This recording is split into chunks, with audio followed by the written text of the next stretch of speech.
In the wake of some big announcement and updates regarding the franchise's future on the big screen, Star Wars has removed at least one of its upcoming film projects from the calendar. Last week, Disney pulled the untitled Star Wars flick occupying a December 18th, 2026 release and replaced it with the recently announced Ice Age 6.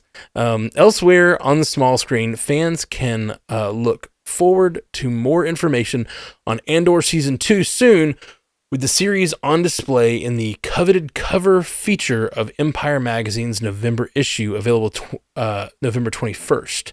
Are we sensing a disturbance in the Force, or do these shakeups feel like necessary course corrections?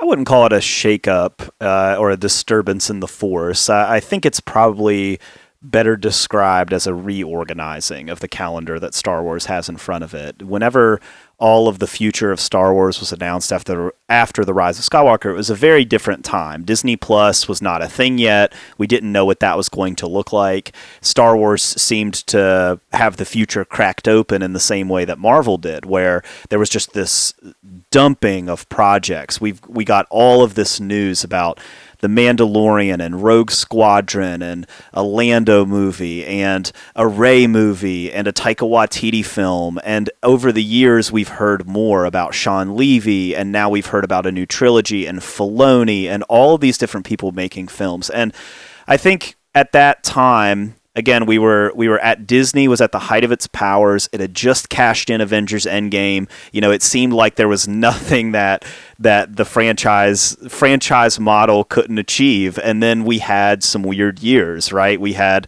the COVID years of the theater experience. We had the pushing back of content during that time. We had the strikes. We had the move out from Iger to Chapek and back to Iger. And then all of that combined, I think, has put Lucasfilm in a weird spot for a sequel trilogy that made a good amount of money, but wasn't super well received on a lot of levels. I mean, had its very rocky fan reactions and had a very rocky just reception from people in general, from critics. It was not universally loved across the board.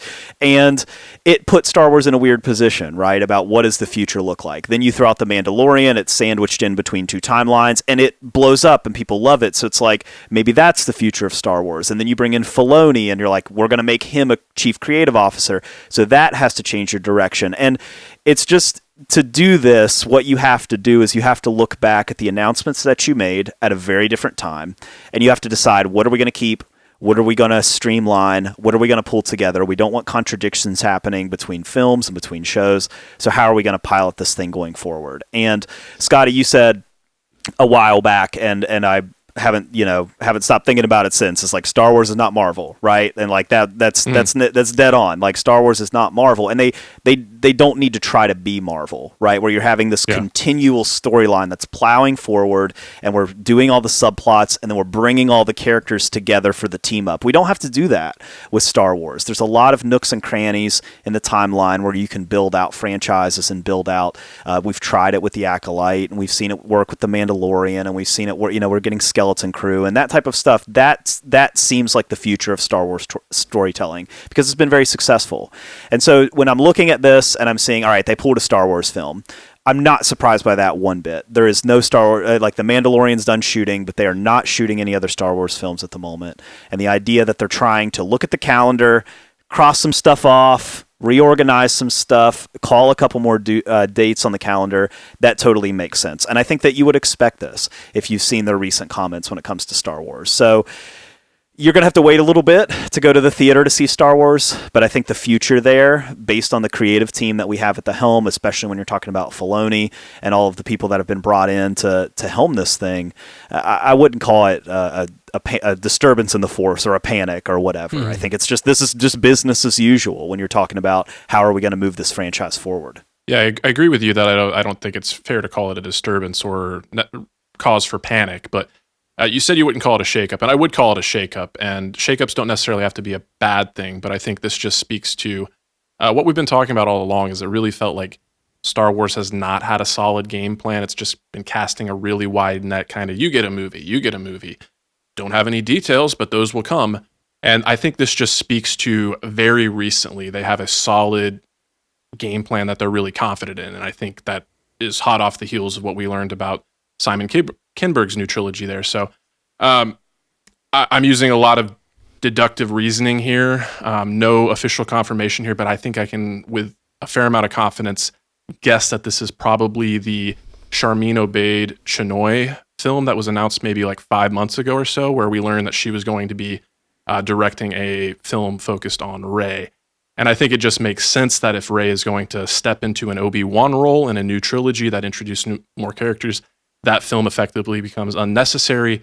We've heard about, David Lindelof was on that thing at one point. Stephen Knight left that thing very, very recently. So in the wake of these shakeups, I think that is probably what happened. But yeah, again, I don't think this is necessarily a bad thing. If they had a bunch of stuff on the calendar, didn't know what they were going to do, and this speaks to, hey, we've got a game plan now, let's course correct a little bit, I'm on board for that. And I've been on record saying if we wait longer for Star Wars, I'm totally okay for that. If it's the Rey movie, I think that's too bad, but I think that it does make sense business-wise, given the state of how things have been received in Star Wars lately.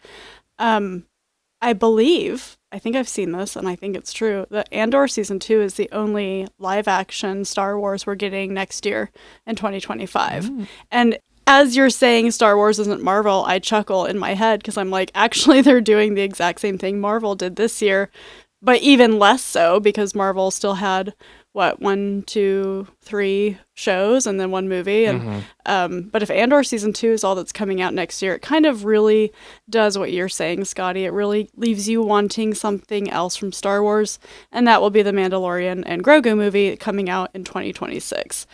And probably that's the other business reason for pulling another Star Wars movie in 2026. Mandalorian and Grogu, those are their things right now. I mean, people love those characters. That show is still so popular, and I'm sure the merch is just going to be flying off the shelves for Christmas here coming soon. And so it would make sense not to want something to compete with it in 2026. So again, same as you guys. I think this is fine. I think it's okay to leave space, like we were talking about Marvel needs to do and that they're super not doing next year. I think Star Wars is best when you can savor it. I do think it was a little rude to slide in Ice Age 6. Hey, but Ice Age though. Who's excited? I mean, it does happen a long, long time ago, I guess.